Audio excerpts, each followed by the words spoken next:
ഗുരുവായൂരിലെ ബഹുനില ഫ്ളാറ്റ് സമുച്ചയത്തിൽ നിന്ന് ശുചിമുറി മാലിന്യം ഒഴുക്കിവിടുന്നതിനാൽ പരിസരവാസികൾ വർഷങ്ങളായി ദുരിതത്തിലാണ്. ഇതിനെതിരെ നിരന്തരം പരാതി നൽകിയിട്ടും നടപടിയുണ്ടാകാത്തതിനാൽ ഫ്ളാറ്റ് സമുച്ചയത്തിന് മുന്നിൽ കുത്തിയിരിപ്പ് സമരത്തിനൊരുങ്ങുകയാണിവർ. തൃശൂർ റോഡിലെ മാവിൻചൂട് SFS എന്ന ഫ്ളാറ്റ് സമുച്ചയത്തിൽ നിന്നാണ് ശുചിമുറി മാലിന്യം പൊതുകാനിയിലേക്കും സ്വകാര്യ വ്യക്തികളുടെ സ്ഥലത്തേക്കും ഒഴുക്കിവിടുന്നതായി പരിസരവാസികൾ ആരോപിക്കുന്നത്. ഇതുമൂലം പരിസരത്തെ കിണറുകൾ മലിനപ്പെട്ടു.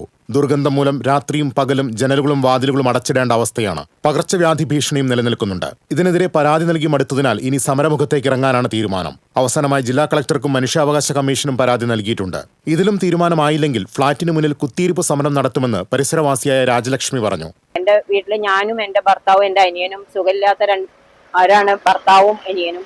അത് കാരണം ഞങ്ങൾക്ക് ഒന്നും ഭക്ഷണം വരെ മുറ്റത്തേക്ക് ഇറങ്ങാൻ പറ്റാത്ത സ്ഥലം. 4 അടി വഴിയിലും ഡ്രൈനേജ് വെള്ളം തുറന്നു വിട്ടിട്ട് അവര് ആകെ വൃത്തികേടാക്കിയിട്ട് പോലീസിൽ കംപ്ലൈന്റ് കൊടുത്തിട്ടുണ്ട്. ഇപ്പോൾ പിന്നെ മുനിസിപ്പാലിറ്റി അധികൃതർക്കും കളക്ടർക്കും മനുഷ്യാവകാശ കമ്മീഷനും പരാതി കൊടുത്തിട്ട് ഞങ്ങൾക്ക് ഇതുവരെ അവരുടെ അടുത്തുനിന്ന് ഒരു നടപടിയും സ്വീകരിച്ചില്ല. ഇതിനെന്തെങ്കിലും ഒരു തീരുമാനം എടുത്തിട്ടില്ലേ ഞാനും എന്റെ ഭർത്താവും അനിയനും ഇവിടെ കുത്തിരിപ്പ് സമരം നടത്താനുള്ള ഒരു തീരുമാനത്തിൽ പ്രതിഷേധിച്ചിട്ട് തന്നെ ഞങ്ങൾ മുന്നോട്ട് പോകാനുള്ള തീരുമാനത്തിലാണ്. ഫ്ളാറ്റ് സമുച്ചയത്തിലെ കാനയിലേക്ക് പൈപ്പ് ബന്ധിപ്പിച്ചിട്ടുണ്ട്. പുലർച്ചെ ഇതിലൂടെ മാലിന്യം തുറന്നുവിടുന്നുവെന്നാണ് ഇവർ ആരോപിക്കുന്നത്. മതിലിനിടയിലൂടെ സമീപത്തെ പറമ്പുകളിലേക്ക് മാലിന്യം ഒലിച്ചിറങ്ങുന്നുണ്ട്. ശുചിമുറി മാലിന്യത്തിനു പുറമെ സമീപത്തെ ഓപേർഷ്യ എന്ന റെസ്റ്റോറന്റിൽ നിന്ന് അടുക്കള മാലിന്യവും കാനയിലൂടെ ഒഴുക്കിവിടുന്നതും പരിസരവാസികളുടെ ജീവിതം ദുസ്സഹമാക്കുന്നതായി പരിസരവാസിയായ അന്നമ്മ പറഞ്ഞു.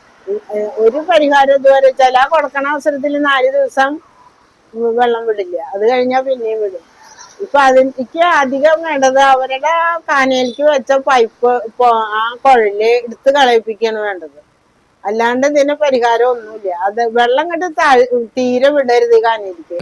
ഉടമകളുടെ സ്വാധീനമാണ് നഗരസഭയും പോലീസും നടപടിയെടുക്കാതിരിക്കാൻ കാരണമെന്നും ഇവർ ആരോപിക്കുന്നു. TCV news, Guruvayur.